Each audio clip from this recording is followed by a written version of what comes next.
जिन बच्चों इस समय आप लोग महामना इंस्टीट्यूट के यूट्यूब चैनल से जुड़े हुए हैं और इस चैनल में मैं आप सबका स्वागत करता हूं। आज हम लोग class 10th physics Hindi medium NCERT book के 13th चैप्टर विद्युत धारा का चुंबकीय प्रभाव यानी magnetic effect of electric current के अंतर्गत हम लोग आज पढ़ने जा रहे हैं परिनालिका में प्रवाहित विद्युत धारा के कारण चुंबकीय क्षेत्र।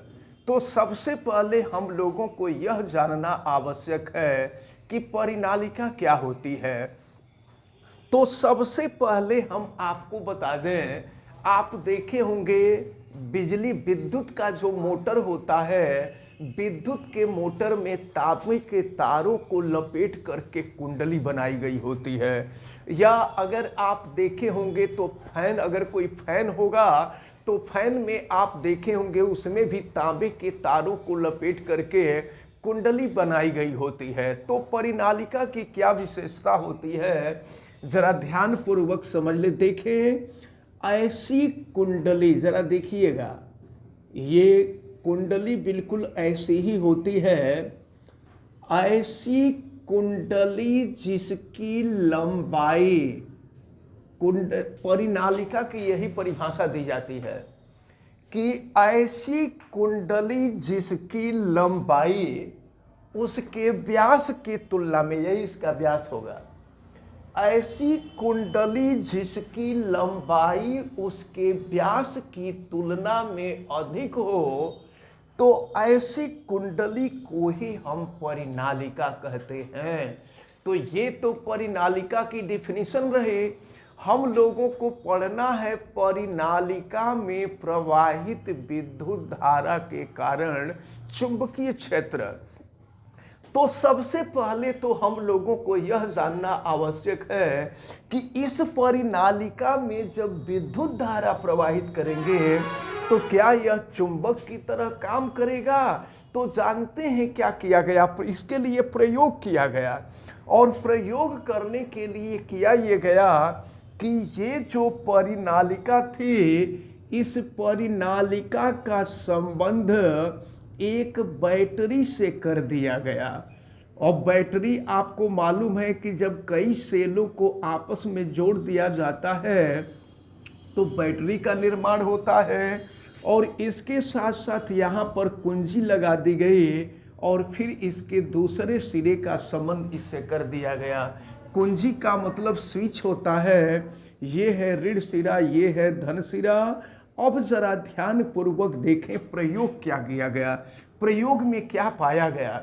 तो जब ये परिनालिका थी, परिनालिका में जब विद्युत धारा नहीं प्रवाहित की जाती थी, तो ये परिनालिका बिल्कुल किसी भी दिशा में, जैसे मान लीजिए परिनालिका ऐसे रखी है तो परिनालिका ऐसे ही रखी रह जाती थी। लेकिन जब इस परिनालिका के अंदर विद्युत धारा प्रवाहित की जाती है तो विद्युत धारा प्रवाहित करने के बाद यह परिनालिका धीरे धीरे घूमते घूमते ये उत्तर दक्षिण दिशा में आ जाती है। तो परिनालिका उत्तर दक्षिण दिशा में तभी आएगा, हमने आपको बताया था चुंबक की विशेषता, कि चुंबक की ये विशेषता होती है कि जब चुंबक को स्वतंत्रता पूर्वक किसी धागे में बांध करके लटका देते हैं ना, तो वह चुंबक उत्तर दक्षिण दिशा में ही ठहरता है। तो ठीक उसी तरह से ये परिनालिका है। परिनालिका में जब तक विद्युत धारा प्रवाहित नहीं की जाती थी तब तक यह परिनालिका सामान्यतया किसी दिशा में रह सकती है। लेकिन जैसे ही इसके अंदर विद्युत धारा प्रवाहित की जाती है, यह परिनालिका घूम करके उत्तर दक्षिण दिशा में चली जाती है। इसका मतलब ये हुआ कि जब परिनालिका में विद्युत धारा प्रवाहित की जाती है तो यह परिनालिका चुंबक की तरह काम करने लगती है। क्योंकि चुंबक ही तो उत्तर दक्षिण दिशा में होता है। और जब इसके अंदर विद्युत धारा का प्रवाह बंद कर देते हैं ना, बिजली प्रवाहित करना बंद कर देते हैं, तो यह परिनालिका अब उत्तर दक्षिण दिशा से घूम करके दूसरी दिशा में आ जाती है। और फिर इसके अंदर जब विद्युत धारा प्रवाहित की जाती है तो यह परिनालिका घूम करके फिर उत्तर दक्षिण दिशा में आ जाती है। इसका मतलब ये हुआ कि ये जो परिनालिका है, जब परिनालिका के अंदर विद्युत धारा प्रवाहित की जाती है तो यह परिनालिका चुंबक की तरह कार्य करने लगती है, जिसका उत्तरी ध्रुव उत्तर दिशा में और इसका दक्षिणी ध्रुव जो होता है वो दक्षिण दिशा में होता है। तो जाहिर सी बात है, अगर यह चुंबक है तो जहां चुंबक होगा, चुंबक के चारों तरफ चुंबकीय क्षेत्र भी उत्पन्न हो जाएगा। और चूंकि यह चुंबक यानी परिनालिका चुंबक की तरफ व्यवहार कर रही थी, और यह चुंबक की तरफ व्यवहार तब कर रही थी जब इसके अंदर बिजली प्रवाहित की जा रही थी, तो इसलिए इस परिनालिका को हम विद्युत चुंबक भी कहते हैं। तो इस प्रकार प्रयोग के द्वारा यह सिद्ध हुआ कि अगर किसी परिनालिका में विद्युत धारा प्रवाहित किया जाए तो उसके कारण भी चारों तरफ चुंबकीय क्षेत्र उत्पन्न हो जाता है। तो अब हम लोग एक और महत्वपूर्ण टर्म पढ़ेंगे, और वो है चुंबकीय क्षेत्र में विद्युत धारावाही चालक पर बल। चुंबकीय क्षेत्र का मतलब आपको पता है कि जहां चुंबक होगा वहां चुंबकीय क्षेत्र जरूर होगा। तो अगर ऐसा कोई चालक तार है जो चुंबकीय क्षेत्र में स्थित है और उस चालक तार में अगर विद्युत धारा का प्रवाह होता है तो उस चालक तार के ऊपर क्या कोई बल लगता है? इसके लिए हम लोगों को एक एक्सपेरिमेंट देखना है, और वास्तव में ये एक्सपेरिमेंट जो है एक बहुत बड़े साइंटिस्ट थे जिनका नाम था लॉरेंज। तो लॉरेंज के द्वारा ये एक्सपेरिमेंट किया गया था, ये प्रयोग किया गया था, जिसकी शुरुआत एम्पियर ने किया था, लेकिन लास्ट में चल करके इसके बारे में डिटेल में ये लॉरेंज ने बताया था। तो हम आपको बताने जा रहे हैं कि चुंबकीय क्षेत्र में विद्युत धारावाही चालक पर बल। जैसा कि आपको हम पहले भी बता चुके हैं कि चुंबक दो ही तरह का होता है। एक दंड चुंबक होता है जिसको बार मैग्नेट कहते हैं, और एक नाल चुंबक होता है जिसको हम हार्स शू मैग्नेट कहते हैं, जो घोड़े के पैर में पहनाने वाले नाल के जैसा होता है, इसलिए इसको नाल चुंबक कहा जाता है। चलिए हम आपको लॉरेंज का एक्सपेरिमेंट बता रहे हैं कि लॉरेंज ने क्या प्रयोग किया और प्रयोग के आधार पर कैसे बताया कि चुंबकीय क्षेत्र में धारावाही चालक पर बल लगता है। देखिए, यहाँ पर एक दंड चुंबक लिया गया है। ये है ये है नॉल चुंबक। दंड चुंबक से ये प्रयोग नहीं हो पाता है, नॉल चुंबक है। नाल चुंबक का एक तरफ है नॉर्थ पोल और दूसरे तरफ है साउथ पोल। तो जाहिर सी बात है, अगर यहाँ चुंबक रखा गया है, नाल चुंबक ऐसा ही होता है, घोड़े के पैर में नाल लगाया जाता है तो वो नाल ऐसा ही होता है, इसीलिए इसको नाल चुंबक कहा गया है। तो अगर ये चुंबक है तो चुंबक के चारों तरफ चुंबकीय क्षेत्र जरूर होगा। यहाँ चारों तरफ चुंबकीय क्षेत्र फैला हुआ है। अब इसके बाद हम आपको लॉरेंज का एक्सपेरिमेंट बताएंगे, और लॉरेंज का एक्सपेरिमेंट क्या है इसको भी हम लोग देखेंगे। अब देखिए, यहाँ पर एक चालक तार PQ लिया गया, एक चालक तार है और यह चालक तार PQ लिया गया। चालक तार नॉर्मली एक्सपेरिमेंट करने के लिए कॉपर के ही तार का प्रयोग किया जाता है, अगर कापर का नहीं मिल पाता है तो एल्यूमिनियम का लिया जाता है। लेकिन नॉर्मल जो है ये कापर का होता हो, कापर एक धातु है। अब इसके बाद क्या किया गया कि PQ का संबंध जो है पतले चालक तार से करके इसका संबंध एक बैटरी से कर दिया गया। देखें यहाँ एक बैटरी से कर दिया गया, तो बैटरी से ये कर दिया गया और यहीं पर इसमें स्विच भी था। तो अब देखें क्या हुआ, जब स्विच ऑन किया गया, पहले सुनिए, जब इसमें विद्युत धारा प्रवाहित, ये तार PQ है, तार PQ के लिए एक्सपेरिमेंट किया गया, प्रयोग किया गया। ये जो तार PQ है, इस तार PQ को थोड़ा सा लूज रखा गया था, लूज का मतलब ढीला रखा गया था। जब इसके अंदर बिजली प्रवाहित नहीं हो रही थी तो यह जो तार था, यह तार बिल्कुल लूज था। लेकिन जैसे ही बिजली प्रवाहित की जाती है ना, स्विच ऑन करते हैं, तो जैसे ही बिजली प्रवाहित होती है, यह जो तार PQ पहले लूज था, यह बिल्कुल टाइट हो जाता है, बिल्कुल कड़ा हो जाता है। इसके बाद फिर करंट का फ्लो करना बंद कर दिया गया, फिर बिजली इसके अंदर प्रवाहित करना बंद कर दिया गया, तो फिर यह जो तार था वैसे ही लूज हो गया। फिर करंट फ्लो किया गया तो यह तार बिल्कुल टाइट हो गया।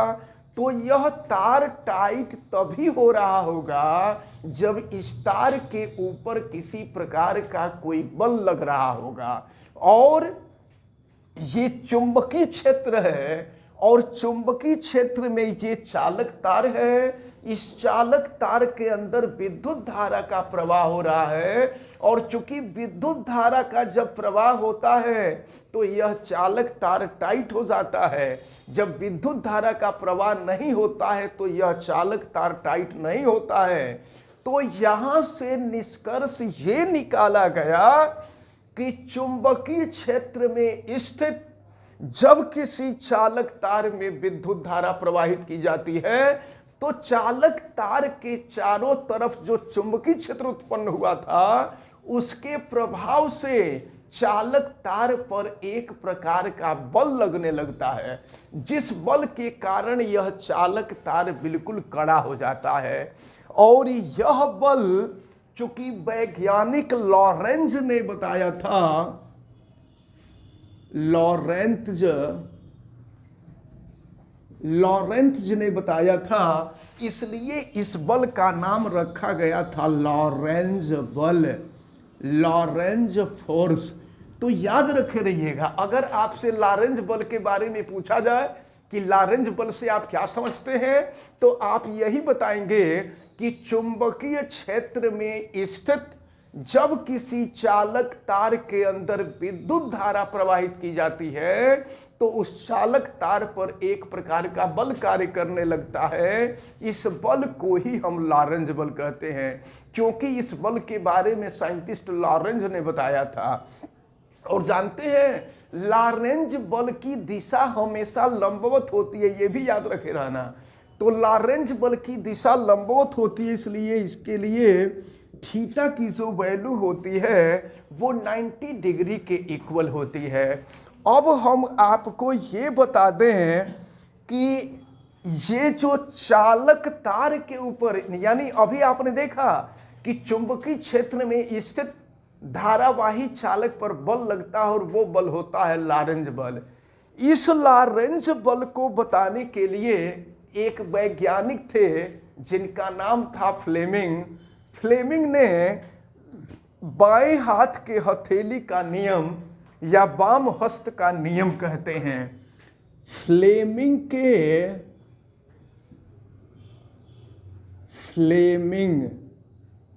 के वाम हस्त का नियम, वाम हस्त यानी बाएं हाथ का नियम।